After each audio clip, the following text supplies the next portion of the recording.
CTET साल में 2 बार होता है, साल में 2 बार सीटेट। उसमें लोग जो एडमिशन ले लिए बीएड में वो लोग भी फॉर्म भरते हैं सीटेट में। एसटीईटी जो 2011 के बाद आया है बहुत सारे सब्जेक्ट्स के लिए, बहुत सारे सब्जेक्ट्स के लिए 19 के बाद आया है, तो उसमें सरकार अपियरिंग में फॉर्म भरने का मौका क्यों नहीं दे रही है? यानी कि जहां नौकरी मिलेगी वहां आपने अपियरिंग में फॉर्म भरने का मौका दिया, लेकिन जहां सिर्फ पात्रता परीक्षा हो रही है वहां आप अपियरिंग में फॉर्म भरने का मौका क्यों नहीं दे रहे हैं? जबकि एनसीटी स्पष्ट कर चुकी है कि एसटीईटी 2023 में अपियरिंग में और जो लोग एडमिशन ले चुके हैं उन सब को मौका दिया जाए, चाहे वो पीजी में हो या फिर बीएड हो, जैसा सीटेट में होता है। हम एक लाइन में मांग कर रहे हैं सरकार से। 23 अगस्त को लास्ट डेट है और 24, 25, 26 को बिहार में शिक्षक बहाली चल रही है। अब परीक्षार्थी बहुत सारे ऐसे हैं जो शिक्षक बहाली में भी शामिल है और एसटीईटी का फॉर्म ही भरेंगे। अब वो फॉर्म भरे एसटीईटी का कि एडमिट कार्ड निकाले शिक्षक बहाली का। पहले क्या कहा गया था, आप लिविंग सर्टिफिकेट लगाइए स्कैन करके, लिविंग LEAVING, लिविंग LEAVING। सब लोगों ने समझ लिया कॉलेज लिविंग सर्टिफिकेट, वही मतलब होता है लिविंग का क्या मतलब। और एक बार आप बोलते हैं स्व अभिप्रमाणित, सेल्फ अटेस्टेड आपको डॉक्यूमेंट्स देना है, फिर बोलते हैं कि ओरिजिनल डॉक्यूमेंट्स आपको स्कैन करके देना है। तो ओरिजिनल डॉक्यूमेंट्स पे कोई सेल्फ अटेस्टेड कैसे करेगा भाई?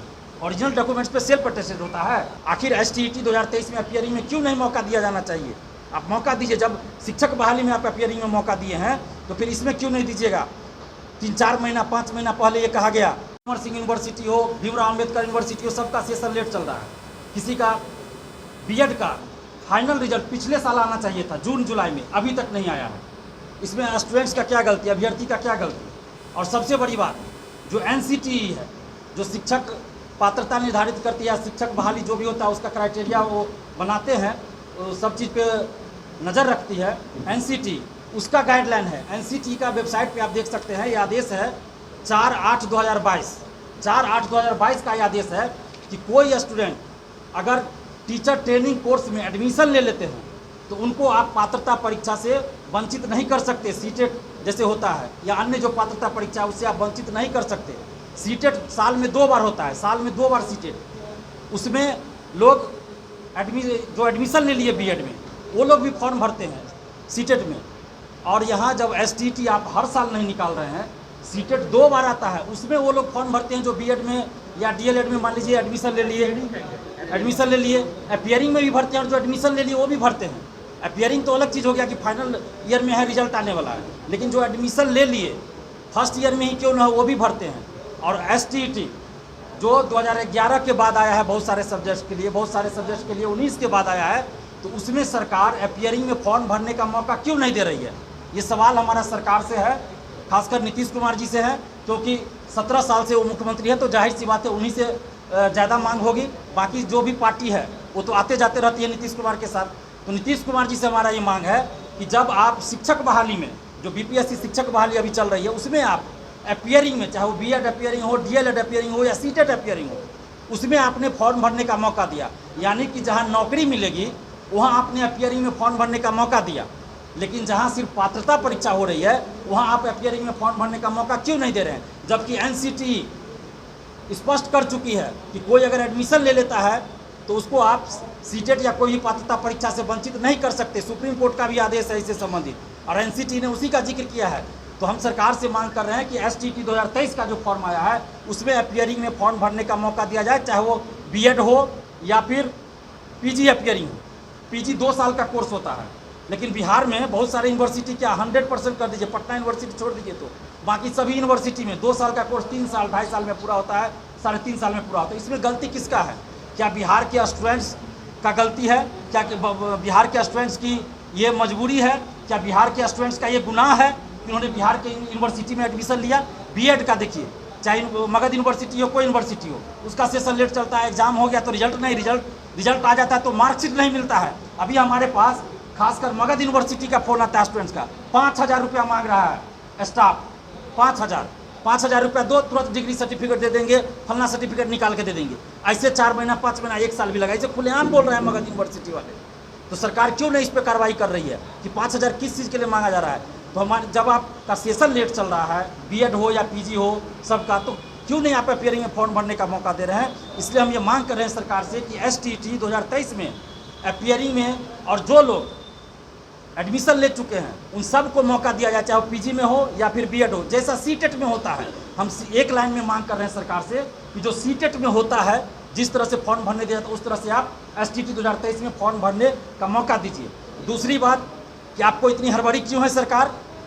9 अगस्त को आप सुबह में नोटिफिकेशन जारी करते हैं, शाम से आप फॉर्म भरवाना शुरू करते हैं। 23 अगस्त को लास्ट डेट है और 24, 25, 26 को बिहार में शिक्षक बहाली चल रही है। अब परीक्षार्थी बहुत सारे ऐसे हैं जो शिक्षक बहाली में भी शामिल है और एसटीटी का फॉर्म ही भरेंगे। अब वो फॉर्म भरे एसटीटी का कि एडमिट कार्ड निकाले शिक्षक बहाली का, यानी कि सरकार की मंशा दिखा रही है कि क्या चाह रही है सरकार। आप 26 तारीख के रात में नोटिफिकेशन जारी कर सकते थे, 27 तारीख को नोटिफिकेशन जारी कर सकते थे, और आज तक कोई भी फॉर्म निकला हो बिहार में, हमें बता दीजिए कि इतना कम समय दिया गया हो फॉर्म भरने के लिए, मात्र 15 दिन समय। उसमें भी अभी 4 दिन से फ़ोन आ रहा है हमारे पास कि पेमेंट 2 बार हो गया, फंस गया, आगे प्रोसेस नहीं हो रहा है बहुत सारे स्टूडेंट्स का। एडिट का ऑप्शन क्यों देना चाहिए एसटीटी में, ताकि एडिट करे। पहले क्या कहा गया था, आप लिविंग सर्टिफिकेट लगाइए स्कैन करके, लिविंग LEAVING, लिविंग LEAVING। सब लोगों ने समझ लिया कॉलेज लिविंग सर्टिफिकेट, वही मतलब होता है लिविंग का क्या मतलब। बाद में क्या किया BSCB ने LIVING, आवासीय का रेसिडेंशियल नहीं करके लिविंग सर्टिफिकेट। तो आपका तो स्पेलिंग गलती है, इसका आप खामियाजा स्टूडेंट्स को क्यों भुगतना पड़ा? जो लोग लिविंग सर्टिफिकेट यानी कि कॉलेज लिविंग सर्टिफिकेट दे दिए, तो उनको तो आप दीजिएगा ना सुधार का मौका, कि एडिट का मौका, ताकि वो सुधार सके। और एक बार आप बोलते हैं स्व अभिप्रमाणित सेल्फ अटेस्टेड आपको डॉक्यूमेंट्स देना है, फिर बोलते हैं कि ओरिजिनल डॉक्यूमेंट्स आपको स्कैन करके देना है। तो ओरिजिनल डॉक्यूमेंट्स पे कोई सेल्फ अटेस्टेड कैसे करेगा भाई? ओरिजिनल डॉक्यूमेंट्स पे सेल्फ अटेस्टेड होता है कि जेरॉक्स पे होता है, फोटो स्टेट पे होता है? तो ये स्पष्ट करे, एडिट का मौका दिया जाए। और फॉर्म भराने की जो एसटीटी 2023 है, उसमें फॉर्म भरने की तिथि 20 दिन आगे बढ़ाई जाए, क्योंकि सरकार 1,70,000 सीटों पर वैकेंसी जरूर निकाली है, लेकिन सरकार को भी इस चीज़ का एहसास हो गया होगा। हम लोग तो पहले से कहते आ रहे हैं कि भले आप इतना लाख वैकेंसी निकाल दिए, लेकिन इसका क्रेडिट नीतीश कुमार जी को नहीं गया। क्यों नहीं गया? क्योंकि 15-16 बार संशोधन हुआ और बार स्टूडेंट्स को परेशानी झेलना पड़ा। और फिर एसटीटी 2023 आया, उसमें भी परेशानी झेलना पड़ रहा है। और अभी ये चर्चा चल रही है कि दिसंबर जनवरी में फिर वैकेंसी आएगी। तो नीतीश कुमार जी से हम हाथ जोड़कर विनती कर रहे हैं कि आप इतनी बड़ी वैकेंसी दे रहे हैं, लेकिन इसका क्रेडिट आपको क्यों नहीं मिल रहा है? जरा सोचिए, आपके जो अधिकारी है शिक्षा विभाग में, आपकी छवि को खराब कर रहे हैं। आखिर एसटीटी 2023 में अपियरिंग में क्यों नहीं मौका दिया जाना चाहिए? आप मौका दीजिए। जब शिक्षक बहाली में आप अपियरिंग में मौका दिए हैं, तो फिर इसमें क्यों नहीं दीजिएगा? 3-4 महीना 5 महीना पहले ये कहा गया कि लाइब्रेरियन की वैकेंसी आएगी, एसटीटी 2023 में लाइब्रेरियन के लिए एसटीटी आयोजित करवाई जाएगी। अभी जब एसटीटी 2023 आया, लाइब्रेरियन का जिक्र नहीं है। 2008 के बाद लाइब्रेरियन की वैकेंसी नहीं आई, तो क्या लाइब्रेरियन की वैकेंसी कैसे आएगी? एसटीटी आप लीजिएगा या डायरेक्ट बहाली निकालिएगा, ये स्पष्ट कीजिए। लाइब्रेरियन के लिए क्यों नहीं आप कर रहे हैं? और एसटीटी 2023 जो आया, उसमें आप उम्र सीमा में छूट क्यों नहीं दे रहे हैं? किसी का उम्र जो है स्थिर नहीं रहता है। 2019 में आप निकाले साइंस सब्जेक्ट के लिए, उसके बाद अभी निकाले 4 साल में, तो एज किसी का स्थिर नहीं रहा। 2011 में निकाले थे आर्ट्स विषय के लिए, उसके बाद अभी निकाले हैं 11-12 के लिए आर्ट्स विषय के लिए। तो ये तो सरकार को सोचना चाहिए ना, शिक्षा विभाग के अधिकारियों को सोचना चाहिए कि उम्र किसी की स्थिर नहीं रहती, इसलिए उम्र सीमा में भी छूट देनी चाहिए। और एसटीटी में अपियरिंग में मौका हर हाल में मिलना चाहिए। अगर अपियरिंग में मौका नहीं मिलता है तो लाखों स्टूडेंट्स वंचित रह जाएंगे एसटीटी का फॉर्म भरने से, क्योंकि एसटीटी हर साल नहीं आती है। और लाखों स्टूडेंट्स हैं जिनका रिजल्ट आ चुका है, मार्कशीट नहीं मिल रहा है, जिनका मार्कशीट आ गया सर्टिफिकेट नहीं मिल रहा है, किसी का एग्जाम हो गया रिजल्ट आने वाला है। तो ऐसी परिस्थिति में सरकार को एसटीटी अपियरिंग में मौका देना चाहिए, ये हमारी मांग है सरकार से। अगर ऐसा नहीं किया जाता है तो इससे लाखों स्टूडेंट्स वंचित रह जाएंगे। और सबसे बड़ी बात कि आप किसको मान रहे हैं? किसी न किसी को तो गाइडलाइन मान रहे हैं ना। एनसीटी से कहते हैं शिक्षक बहाली में कि 1 to 5 वाले बाहर हो गए, बीएड वाले 1 to 5 से, तो एनसीटी का हम गाइडलाइन फॉलो करेंगे, जो एनसीटी कहेगा वो करेंगे। तो इसमें आप एनसीटी का फॉलो क्यों नहीं करें? एनसीटी तो स्पष्ट कर रहा है कि जो एडमिशन ले लिया उसको आप पात्रता परीक्षा से वंचित नहीं कर सकते। फिर क्यों पात्रता परीक्षा से वंचित किया जा रहा है? उसके बाद जो एसटीटी का मामला है, आप उसमें देखिएगा कि सब्जेक्ट कॉम्बिनेशन का भी प्रॉब्लम चल रहा है एसटीटी में। बहुत सारे स्टूडेंट्स हमें फ़ोन करके बता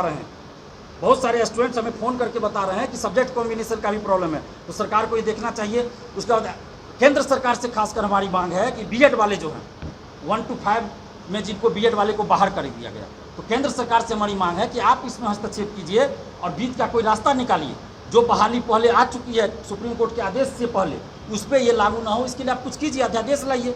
केंद्र सरकार को पहल करनी चाहिए, बिहार सरकार को भी पहल करनी चाहिए। और बिहार सरकार से हम मांग कर रहे हैं कि जब तक ये स्थिति स्पष्ट ना हो जाए कि 1 to 5 में बीएड वाले को नौकरी आप देंगे कि नहीं देंगे, तब तक आप परीक्षा 1 to 5 का क्यों ले रहे हैं। ये जो जाएंगे अभ्यर्थी एग्ज़ाम देने, फिर देकर आएंगे, आने जाने में खर्च होगा, कोई मुंबई से आ रहे हैं, कोई दिल्ली से आ रहे हैं, कोई कोटा से आ रहे हैं एग्ज़ाम देने, तो पहले बता दीजिए कि आप नौकरी देंगे कि नहीं देंगे। कोई पहाड़ नहीं टूट पड़ेगा, आप 1 महीना बाद भी एग्ज़ाम 1 to 5 का लीजिएगा तो। वैसे भी इतनी जल्दी बिहार में कभी एग्ज़ाम नहीं हुआ है। हम बीपीएससी को धन्यवाद देते हैं कि वैकेंसी निकलने से पहले आप एग्ज़ाम का तिथि अब घोषित कर देते हैं। तो ये कहीं ना कहीं जो छात्र आंदोलन बराबर बिहार में हम लोगों ने किया उसका असर हुआ, तो हम धन्यवाद देते हैं खासकर अतुल प्रसाद जी को कि कम से कम इतना सुधार किए। लेकिन हुजूर अतुल प्रसाद सर से हम ये भी आग्रह कर रहे हैं कि हुजूर थोड़ा ये भी देखिए कि जब आप ये गारंटी नहीं दे रहे हैं कि आप वो एग्ज़ाम लीजिएगा, अगर वो मेरिट में आएंगे तो उनको नौकरी मिलेगी ही, तो फिर आप एग्ज़ाम क्यों ले रहे हैं। पहले बता दीजिए, स्थिति स्पष्ट कर दीजिए। तो ये स्थिति क्यों नहीं स्पष्ट की जा रही है।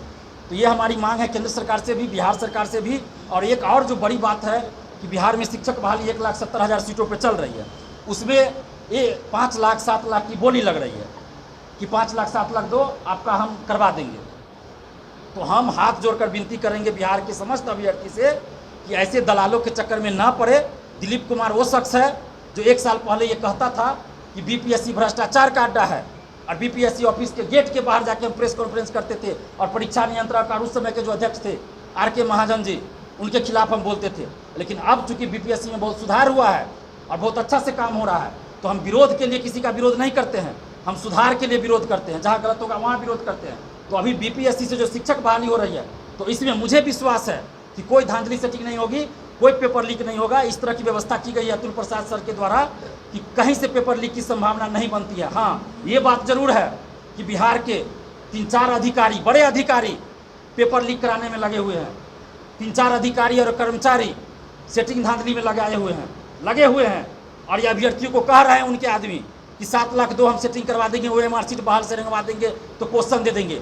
तो ये सब फर्जी बात है। ये लोग का औकात नहीं है कि इस बार बीपीएससी में सेटिंग करवा पाएगा। हाँ, दरोगा बहाली, सिपाही बहाली या बीएसएससी में करवा सकता है, उसमें धांधली सेटिंग होती है, हम कह रहे हैं। लेकिन अभी बीपीएससी में वर्तमान की मैं बात कर रहा हूँ, जब अतुल प्रसाद जी रिटायर कर जाएंगे यहाँ से, दूसरे कोई चेयरमैन बनेंगे, वो क्या करेंगे हम नहीं कहते हैं। लेकिन अभी का वर्तमान की स्थिति यही है कि शिक्षक बहाली जो हो रही है 24, 25, 26 को एग्जाम है, आप लोग निश्चिंत होकर एग्जाम दीजिए, किसी दलाल के चक्कर में ना पड़िए, नहीं तो आपका समय जाएगा, पैसा जाएगा। जितना समय आप सिटिंग में लगाइएगा उतना देर पढ़ लीजिएगा, आपको नौकरी मिल जाएगी। निगेटिव मार्किंग भी हटा दिया गया है बीपीएससी के द्वारा, तो इसलिए दलालों के चक्कर में ना पड़े। और बीपीएससी और अतुल प्रसाद जी से हाथ जोड़कर विनती करते हैं कि ये बहुत बड़ी बहाली है और सरकार ने आपको बहुत बड़ी जिम्मेवारी दी है, इस विश्वास के साथ कि आप पेपर लीक नहीं होने दीजिएगा, धांधली सेटिंग नहीं होने दीजिएगा। तो सर, अतुल प्रसाद सर, 2-3 अधिकारी बिहार के और कर्मचारी कुछ लोग लगे हुए हैं जो पहले से धांधली सेटिंग में संलिप्त रहे हैं बीपीएससी में, तो ऐसे लोगों पे आप नज़र रखिए। हो सकता है आपके ऑफिस के अंदर के लोग हो सकता है बाहर के लोग हो, ये जरूरी नहीं, अंदर के भी कुछ हो सकते हैं, बाहर के तो होंगे। तो ऐसे लोगों पे आप नज़र रखिए। बाकी हमें विश्वास है कि अतुल प्रसाद सर जब तक है कोई धांधली सेटिंग नहीं होगी। तो इसलिए जो भी अभ्यर्थी हैं, चाहे वो शिक्षक अभ्यर्थी हो या सिविल सेवा के अभ्यर्थी हो, बता देते हैं कि बीपीएससी से जो परीक्षा हो रही है अभी बिल्कुल साफ सुथरा हो रहा है। जहाँ गलत होगा वहाँ दिलीप कुमार बोलेगा, डरेगा भी नहीं। जब बीपीएससी पेपर लीक हुआ तो दिलीप कुमार ने ही उजागर किया था बिना डरे हुए, और बीपीएससी ऑफिस के बाहर जाकर हम प्रेस कॉन्फ्रेंस करते थे। बीएसएससी CGL 3 का भी पेपर लीक हुआ तो हम चुप नहीं रहे। तो जहाँ गलत होगा वहाँ चुप भी नहीं रहेंगे। लेकिन जो अच्छा काम कोई कर रहे हैं, चाहे कोई अधिकारी हो, तो उनका स्वागत होना चाहिए, उनकी तारीफ भी होनी चाहिए। तो ये जो व्यवस्था बीपीएससी में लागू की गई है अतुल प्रसाद जी के द्वारा, वही व्यवस्था हम चाहते हैं कि बीएसएससी में, बिहार कर्मचारी चयन आयोग, बिहार कर्मचारी चयन आयोग, उसका बिहार पुलिस अवर सेवा आयोग, दरोगा बहाली का जो उसमें, और CSBC में भी लागू हो। हम ये मांग कर रहे हैं सरकार से। और अतुल प्रसाद जी जैसा आदमी को ही, उनके जैसे आदमी को ही इस सब भर्ती आयोग का चेयरमैन बनाइए, क्योंकि ये इन लोगों से नहीं सुधरने वाला है, जो CSBC के चेयरमैन हो या फिर BPSSC दरोगा बहाली के हो या BSSC के, क्योंकि देख रहे हैं पिछले 12-15 साल से वही ढर्रा चल रहा है। तो सरकार से हम ये मांग कर रहे हैं कि इन सब जो भर्ती आयोग है उनके चेयरमैन को बदला जाए, और STT 2023 में अपीयरिंग में स्टूडेंट्स को मौका दिया जाए। जो व्यवस्था सीटेट में है वही व्यवस्था STT 2023 में लागू किया जाए। फॉर्म भरने की तिथि 20 दिन आगे बढ़ाई जाए, एडिट का मौका दिया जाए और अपीयरिंग में फॉर्म भरने का मौका दिया जाए। उम्र सीमा में छूट दिया जाए, ये सब हमारी मांग है। लाइव बिहार यूट्यूब पर सब्सक्राइब और फेसबुक पर लाइक जरूर करें।